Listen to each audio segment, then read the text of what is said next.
नमस्कार मित्रांनो, प्रेमाची गोष्ट या मालिकेच्या आजच्या भागामध्ये आता सई म्हणत असते की हे एकविरा आई, माझा उद्या बड्डे आहे, तर माझा आदिदादा हा बड्डेला येऊ दे, सगळेच माझ्या बड्डेला येऊ दे आणि मजा करू देत. हो ना मुक्ताई, एकविरा आई माझं ऐकेल ना, उद्या माझा आदिदादा माझ्या बड्डेला येईल ना? असं सई आता अगदी निरागस प्रश्न मुक्ताला विचारते.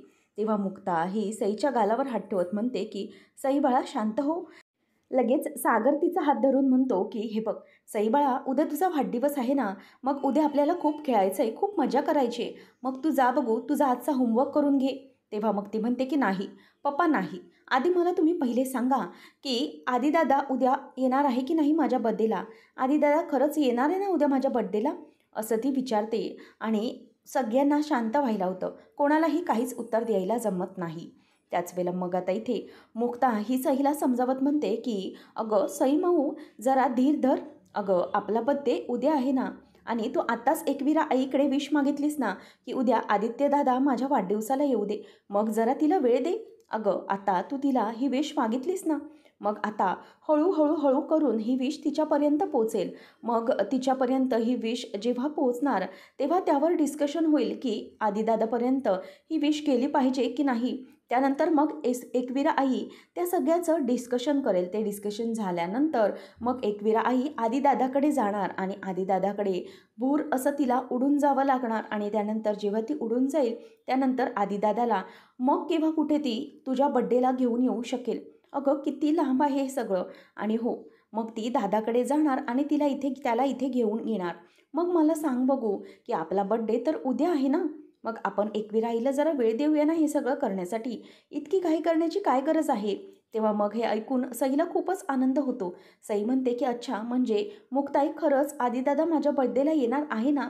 मग ती खूप खुश होते आणि म्हणते की येस, एकविरा आई माझं ऐकणार आहे, आदिदादा माझ्या बड्डेला येणार आहे. सागर म्हणतच म्हणतो की मुक्ता असं का करताय, उगीचच तुम्ही आपल्या सईला खोटी स्वप्न का दाखवताय, जे शक्य नाही ते का करताय.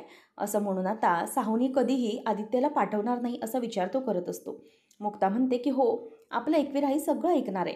तेव्हा मग आता सई खूपच खुश होते आणि धावत धावत उड्या मारत बाहेर जाते आणि म्हणते की ये, आदिदादा माझ्या बड्डेला येणार, आदिदादा माझ्या बड्डेला येणार. असं अगदी लहान मुलगी ती अगदी सगळीकडे बागडत असते. आणि तिच्या आनंदाने सगळ्यांना आता इथे हैराण व्हायला झालेलं असतं, कारण तिची विश पूर्ण होणार की नाही याचं सगळ्यांना टेन्शन आलेलं असतं.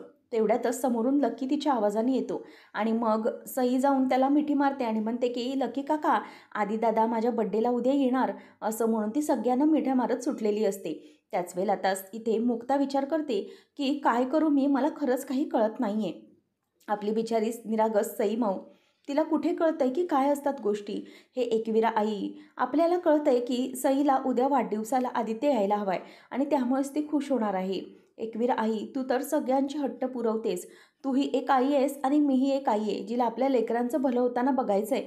परंतु तिकडे जी सावनी आई आहे ती मात्र आदित्यला इथे पाठवणार नाही, ती त्याला इथे येण्यापासून रोखणारच, हे मला माहीत आहे. असं मुक्ता म्हणते.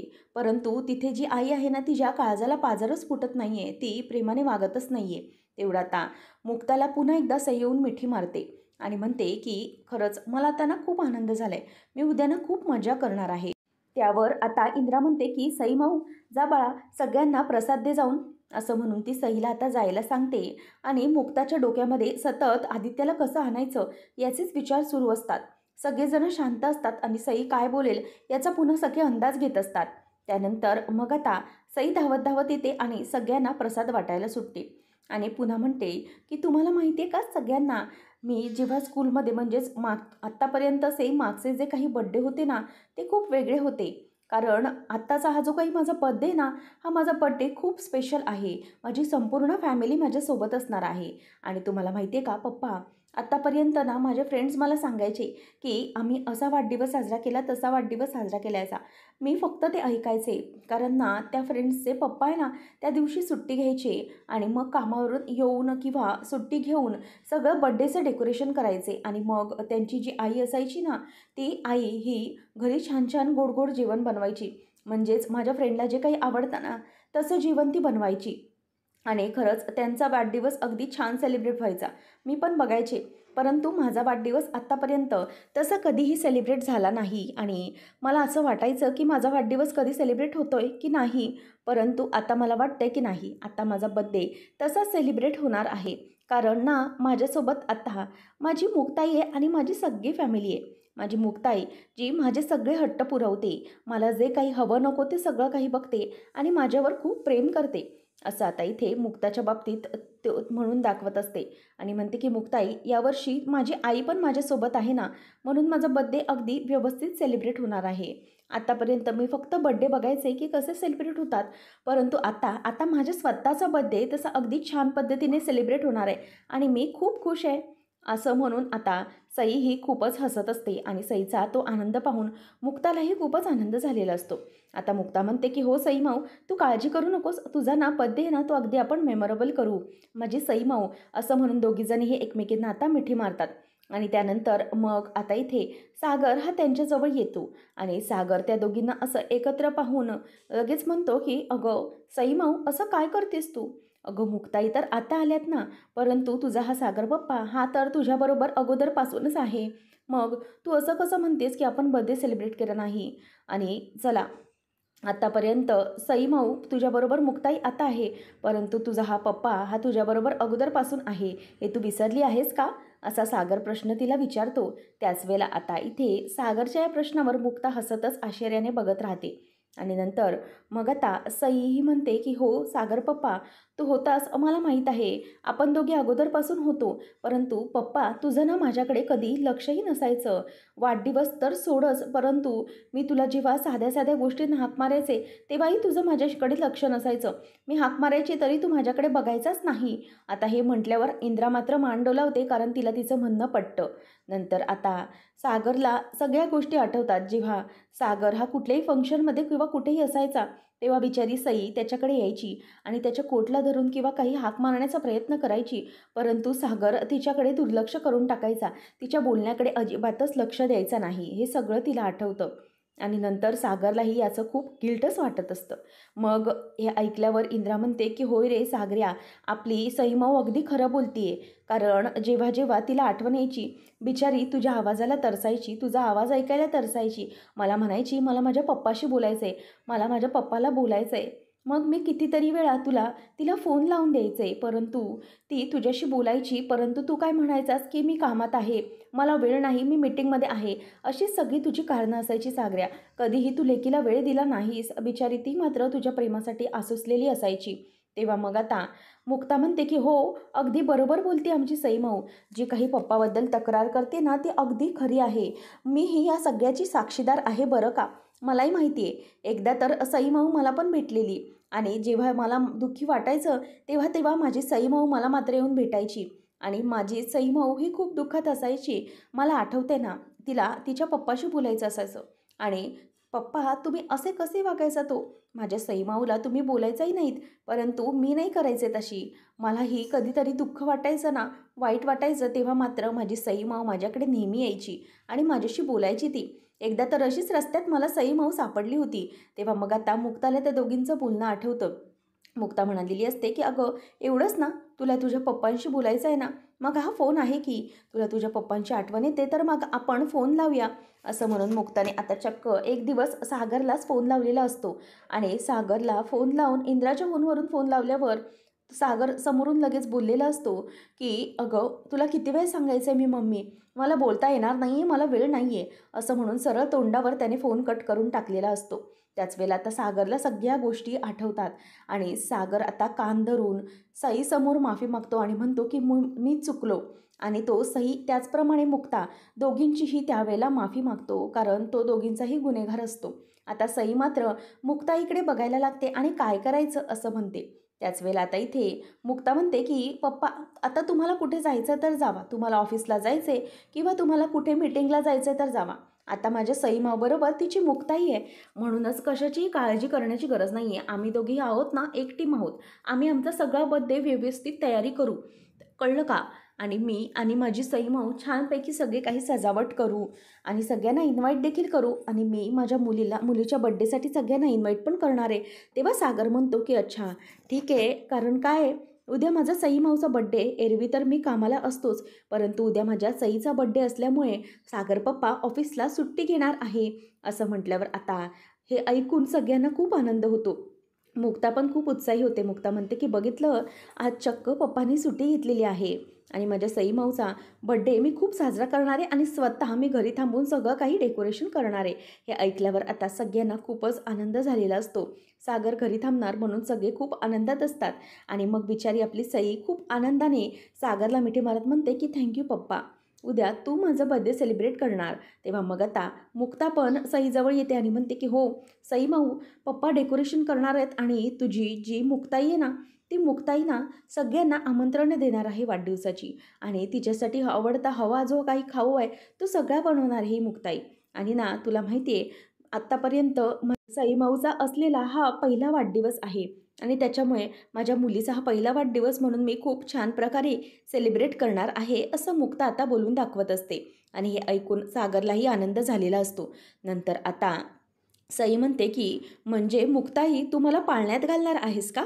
तेव्हा मुक्ता म्हणते की नाही बाळा, तुला मी पाळण्यात घालणार नाही आहे, परंतु ना तुझा मला पहिल्या वाढदिवसासारखंच वाटणार. कारण आता इतक्या वाढदिवसानंतर आमचं म्हणजे आपलं बॉन्डिंग झाल्यानंतर तुझा हा पहिला वाढदिवस आहे ना, मग तो आपण छानच प्रकारे साजरा करायचा आहे. तुला माहिती आहे की मलाही खूप एकटं वाटायचं. मी एकविरा आईकडे ना नेहमी मागणं मागायची की ना मला एक छान गोड मुलगी दे, मला एक छान बाळ दे.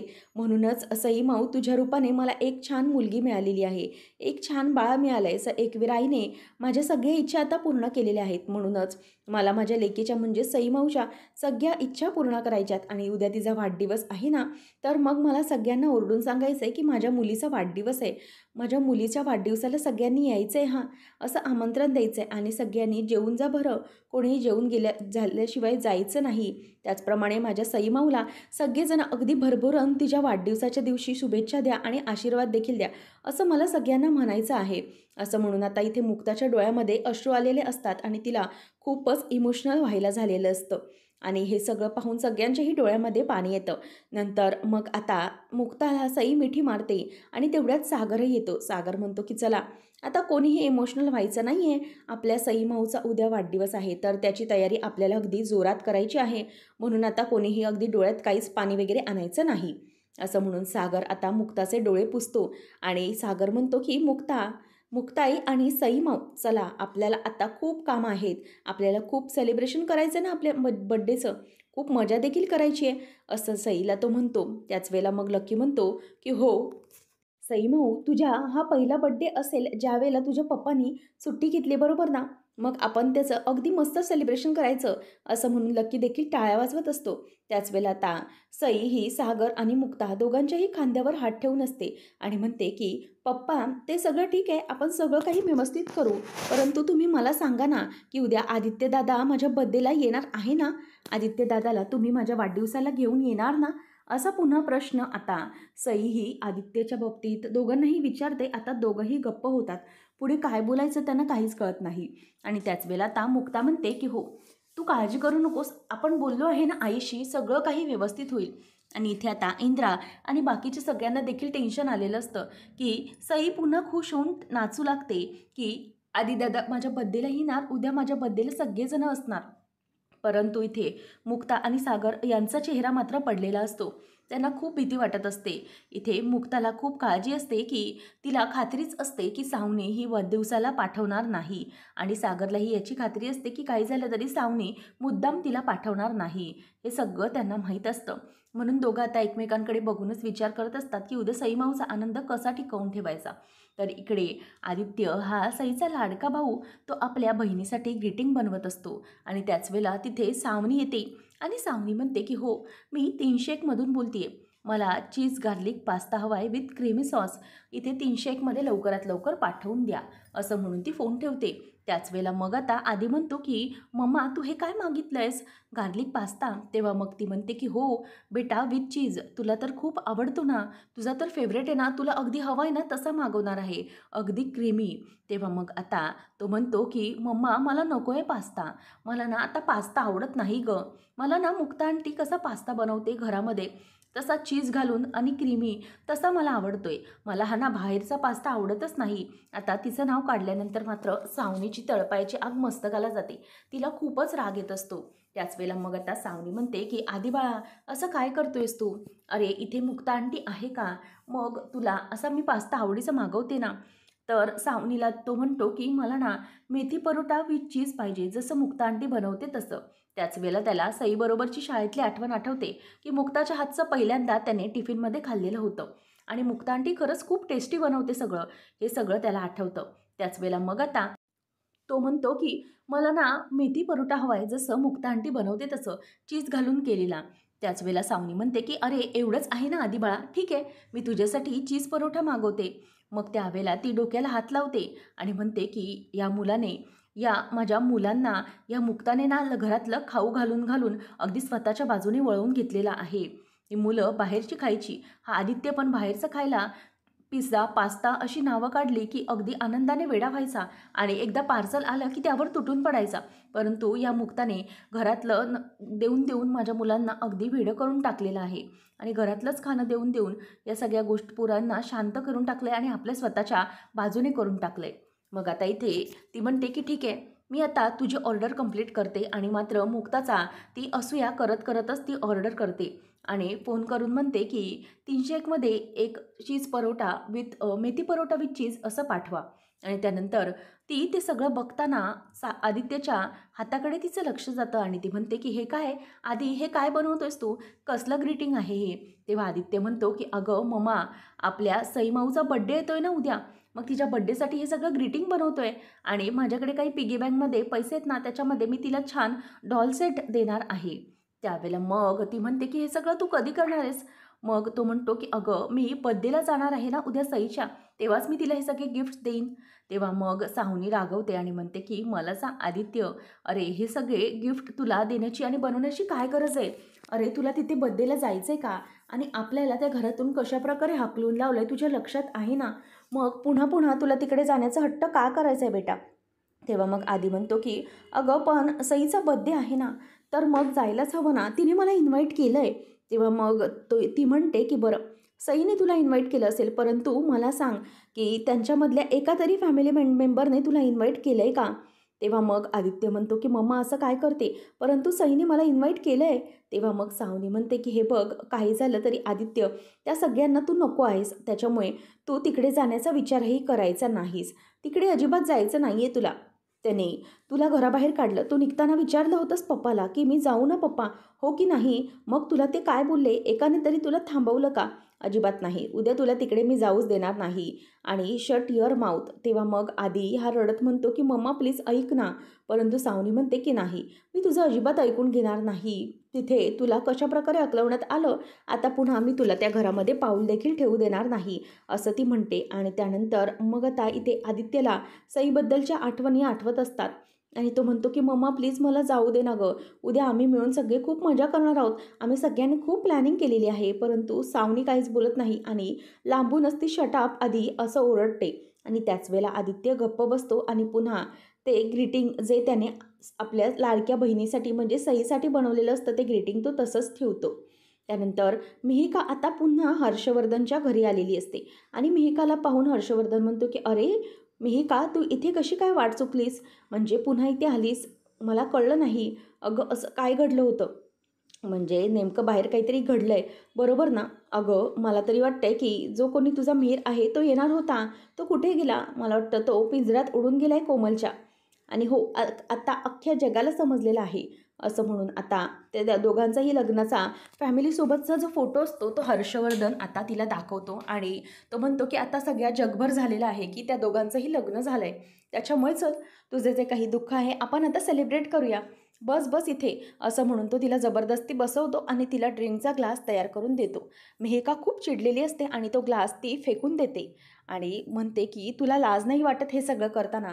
माझं दुःख सेलिब्रेट करावं इतका मोठा तू नाही आहेस. आणि एक गोष्ट कायम लक्षात ठेव, काहीही झालं तरीही मी तुझ्या बाबतीत हरणार नाही. तुला काय वाटलं मी इथे पुन्हा तुझ्याकडे आले म्हणजे मी तुला घाबरली आहे किंवा मी लाचार झाली आहे? तर असं अजिबात नाही आहे. मी इथे राहिली आहे ते फक्त तुला बर्बाद करण्यासाठी.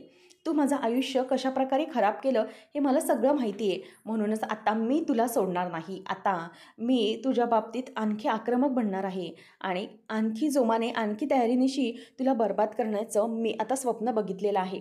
त्यामुळे मी तुला काही सोडणार नाही. काहीही झालं तरीही तू माझ्या हातून आता सुटू शकत नाहीस. तेव्हा मग आता मेघाला तो धक्का देऊन बाजूला बसवतो आणि म्हणतो की काय बोलतेस काय तू? अगं तू आज स्वतः हरली आहेस. अगं आता कधीही मिहीर तुझं होऊ शकणार नाही आणि जरीही तुला सांगायचं झालं तरी जा ना बाहेर जाऊन सांग. माझ्याबद्दल सांगायचे तर सांग, मिहीरबद्दल सांगायचे तर सांग आणि बाळ हे मिहीरचं आहे असं सांग. मग काय होईल ते बघ. अगं मिहीरचा जो काही संसार सुरू झाला आहे ना नव्याने, तो क्षणातच तुटेल आणि कोमलचंही पुन्हा काहीतरी बरं वाईट होईल आणि मग कोळी फॅमिलीला पुन्हा एकदा मोठा धक्का बसेल त्यांच्या मुलीचा संसार मोडण्याचं. हे सगळ्या गोष्टी जर तुला करायच्या असतील तर जा सांग जरा जाऊन, असं म्हणून आता तो तिचा तोंड धरतो आणि म्हणतो की हे बघ, आता यू हॅव नो चॉईस. तुला इथे गपचूप राहावं लागणारच आहे आणि जास्त शहाणपणा केलास तर मात्र काय होणार आहे याचं चित्र मी तुला पुढे दाखवलंच, असं म्हणून हर्षवर्धन तिला घाबरवतो. नंतर मुक्ता ही एकवीर आईजवळ येते आणि तिच्याजवळ हात जोडून ती आता उभी असते आणि हात जोडून ती अगदी देवीकडे प्रार्थना करत असते की हे आई एकविरा, तुझ्या कृपेने आत्तापर्यंत सगळं काही व्यवस्थित होत आलेलं आहे. आत्तापर्यंत सगळ्या गोष्टी छान झाल्या. आमच्या घरावर संकटही आलीत, भरपूर आली, परंतु त्याच वेगाने, त्याच हिमतीने आम्हाला तू परतून लावण्याची शक्ती देखील दिलीस आणि आमच्या जवळजवळ तोंडावर काही गोष्टी घडत होत्या, परंतु त्या देखील तू आम्हाला सुखरूपपणे संकेत देऊन त्यातूनही बाहेर काढलं. सगळ्या गोष्टी नीट घडवून आणल्या. आमचं सगळं कुटुंब अगदी व्यवस्थित बांधून ठेवलंस. कोमलचंही लग्न झालं. सगळ्या गोष्टी अगदी छान सुरळीत पार पडल्या. परंतु मला आता एका गोष्टीची खूप चिंता लागून राहिली आहे, ती म्हणजे माझ्या सईमाऊची. सईमाऊचा हा जो चेहऱ्यावरचा आनंद आहे ना, मला कुठेही जाऊ द्यायचा नाही आहे. जेव्हा आम्ही लहान होतो तेव्हा मी आणि मंजूताई असेच लहानपणी खूप खुश असायचो आणि माझे बाबा म्हणायचे की हा जो देवीच्या चेहऱ्यावरचा आनंद जो काही असतो ना, तो चेहऱ्यावरचा आनंद म्हणजे आपल्या मुलींचं हसू असतं आणि हे जे मुलींचं हसू आहे ना, ते असंच टिकून ठेवायचं असतं. म्हणूनच मी तुझ्याकडे प्रार्थना करते की आधीच्या बाबतीत मला आणि सईच्या बाबतीत ते हसू टिकवून ठेवता आलं पाहिजे. अगं आमची 2 लेकरांची इच्छा पुरवताना, मर्जी पुरवताना दमछाक होते. मग तुझं तर काय होत असेल? तुला तर सगळ्या तुझ्या लेकरांची काळजी आहे. तू सगळ्यांना कसं हँडल करत असशील? सगळ्यांच्या इच्छा तू कशा पूर्ण करत असशील? आता मला शक्ती दे. काहीतरी करून मला त्या आदित्यला पुन्हा इथे आणायचंच आहे. माझ्या सईमाऊला तो बर्थडेसाठी हवा आहे. नाहीतर ती खुश असणार नाही. काय करू मी, मला खरंच काही कळत नाही, असं मुक्ता म्हणत असते. आणि तेवढ्यातच आता इथे समोर दिवा असतो देवीजवळचा, एकविराईचा दिवा विझतो आणि मुक्ताला तो दिवा पाहिल्यानंतर जबरदस्त धक्का बसतो आणि ती घाबरते. हा दिवा अचानक कसा विझला, याचा संकेत तरी नेमका काय, असा विचार ती करत असते. तर आता पुढच्या भागामध्ये आपण पाहणार आहोत की सावनी म्हणत असते की या कोळी फॅमिलीची दुखरी नस जी काही आहे ना, ती मला चांगलीच माहिती आहे. असू देत, काहीच हरकत नाही, परंतु या कोळी फॅमिलीची जी दुखरी नस आहे ना, ती मी कायम दाबून ठेवणार आहे. काहीही झालं तरीही त्या घरात आनंद मला येऊ द्यायचाच नाही आणि काही झालं तरीही मी आधीला त्या सईच्या बर्थडे पार्टीसाठी पाठवणार नाही. नंतर इथे मुक्ता आता सई रात्री झोपलेली असताना सागरला म्हणते की सागर, इन जनरल जरी मला सई माऊने काही जरी मागितलं तरीही मी तिच्या इच्छा पूर्ण करते. तिला हवं ते सगळं तिला देते. मग तर उद्या माझ्या सई माऊचा बड्डे आहे आणि मग माझ्या सई माऊची जी काही विश आहे ती मला पूर्ण करता आली नाही तर मी काय करू शकते. म्हणूनच मी ती इच्छा पूर्ण करणार. म्हणून आता मुक्ता ही सावनीकडे गेलेली असते आणि सावनीला मुक्ता आता म्हणत असते की मी माझ्या सईला म्हणजेच माझ्या मुलीला आणि माझ्या नवऱ्याला शब्द दिलेला आहे की काही झालं तरीही आदित्य दादाला मी बर्थडेला घेऊन येणारच आहे आणि तो शब्द मी पूर्ण करण्यासाठी आणि तो शब्द आणि वचन खरा करण्यासाठी मी कोणत्याही थराला जाऊ शकते, मी काहीही करू शकते, असं मुक्ता सावनीला म्हणते. नंतर आता या सगळ्यामध्ये मुक्ता आता निघून गेलेली असते. नंतर मग सावनी ही आदित्यला म्हणते की आदित्य बेटा शांत हो आणि आदित्यला आता खूपच आनंद झालेला असतो. परंतु सावनी ही मनातच म्हणत असते की काहीही झालं तरीही मी आदित्यला त्या बर्थडे पार्टीसाठी पाठवणार नाही म्हणजे नाही. मुक्ता, तुला जे काही करायचं आहे ना ते सगळं तू करून घे, परंतु मला मजा बघायची आहे.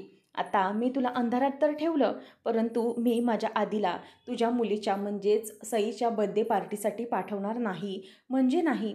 असं म्हणून आता सावनीने ठरवलेलंच असतं की सईच्या बर्थडे पार्टीला आदित्यला पाठवायचे नाही. परंतु आता या सगळ्यामधून मुक्ता नेमका काय मार्ग काढेल? सईच्या बर्थडे पार्टीसाठी आता मुक्ता ही आदित्यला घेऊन येईल का? हे पाहणं रंजकतेचं ठरणार आहे. अशाच मालिकांचे नवनवीन अपडेट्स जाणून घेण्यासाठी आजच आपल्या चॅनलला सबस्क्राईब नक्कीच करा.